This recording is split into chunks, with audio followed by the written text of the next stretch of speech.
কাৰোবাৰ ঘৰৰ নামত আমাৰ পুৰণি বাসিন্দা স্থায়ী বাসিন্দাৰ পিছফালে অন্য অচিনাকি মানুহৰ নাম ভৰাই দিছে, তেতিয়াহ'লে লগে লগে কমপ্লেইন কৰিবলৈ নাপাহৰিব।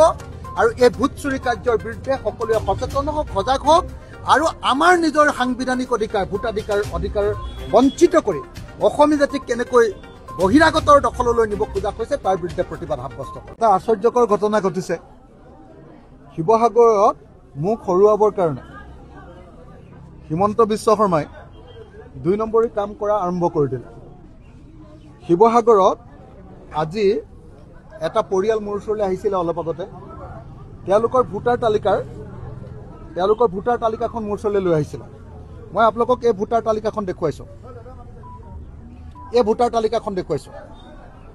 ভোটাৰ তালিকাত নীলাবিলাক তেওঁলোকৰ ঘৰৰ মানুহবিলাকৰ নাম, আৰু ৰঙা যেটা দেখিছে, কেইটা ৰঙা তলত 3টা। এই 3টা ৰঙাত আপোনালোকে দেখিবলৈ পাব যে এই ৰঙা 3টাত মানে 3টা বিহাৰী মানুহৰ নাম নতুনকৈ তাতে মনে মনে অন্তৰ্ভুক্ত কৰি দিছে।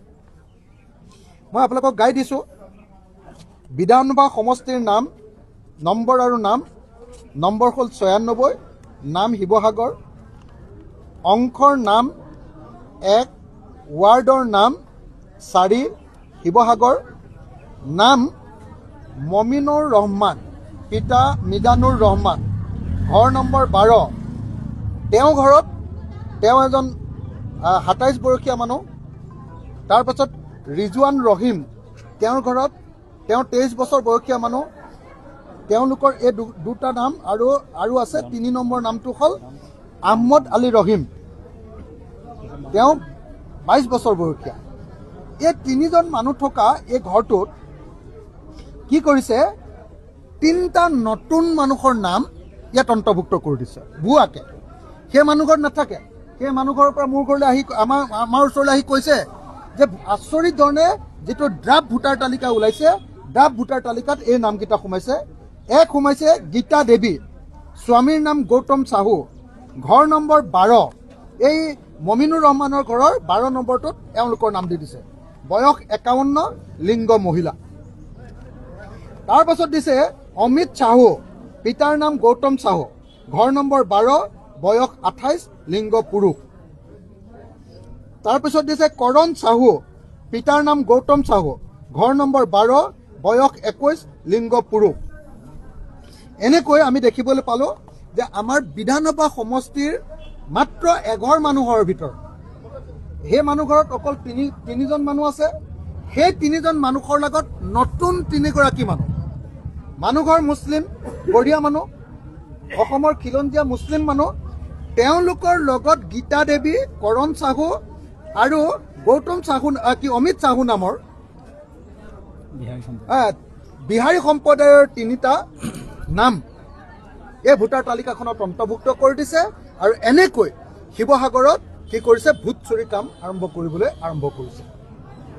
আৰু এটা পৰিয়ালৰ পৰা আহিছে, মই সেইটো এতিয়া দেখুৱাই নাথাকোঁ, এটা উদাহৰণে দি দিছোঁ। তো ইতিমধ্যে শিৱসাগৰত ভোট চুৰিৰ কাৰণে বিজেপি আৰু RSSে কাম আৰম্ভ কৰি দিলে। কোনোপধ্যে এই কাম হ'বলৈ দিয়া নহ'ব। আমাৰ BLO সকলক, আমাৰ ৰাইজৰ দলৰ যিসকল BLA আছে, বুথ লেভেল এজেণ্ট আছে, তেওঁলোকক মই অনুৰোধ জনাইছোঁ, সকলোৱে নিজৰ BLOৰ লগত, বুথ লেভেল অফিচাৰৰ লগত তেওঁলোকে যোগাযোগ কৰক। সকলোৰে নিজৰ মই শিৱসাগৰৰ ৰাইজক, বিশেষভাৱে শিৱসাগৰ নগৰৰ 14টা ৱাৰ্ডৰ টাউনৰ ৰাইজক নিজৰ ভোটাৰ তালিকাখন আপোনালোকক চাবলৈ অনুৰোধ কৰিছোঁ। আপোনালোকৰ ঘৰৰ বিপৰীতে কেনেবাকে আপোনালোকৰ অচিনাকি কোনোবা মানুহৰ নাম ভৰাই থৈছে নেকি, আপোনালোকে নিজে পৰীক্ষা কৰক আৰু নিজে ইয়াৰ বিৰোধিতা কৰক। নিজে আপোনালোকে ইলেকশ্যন অফিচলৈ গৈ তাৰ বিৰোধিতা কৰক। আৰু যদি নিজেই বিৰোধিতা কৰাৰ পাছতো সেইবিলাকৰ নাম কৰ্তন নকৰে, তেতিয়াহ'লে মোৰ লগত যোগাযোগ কৰক। মোৰ ফোন নাম্বাৰটো 8822424271। এই ফোন নাম্বাৰত, অথবা মই যে থাকোঁ আমাৰ আমাৰ ফুকন নগৰৰ গোহাঁইচুকৰ ফুকন নিবাসত গৈ আপোনালোকে মোক যোগাযোগ কৰিব পাৰে। মই এইকেইদিন অহা 15 দিন ধৰি মই ইয়াতে থাকিম। যদি কাৰোবাৰ ঘৰৰ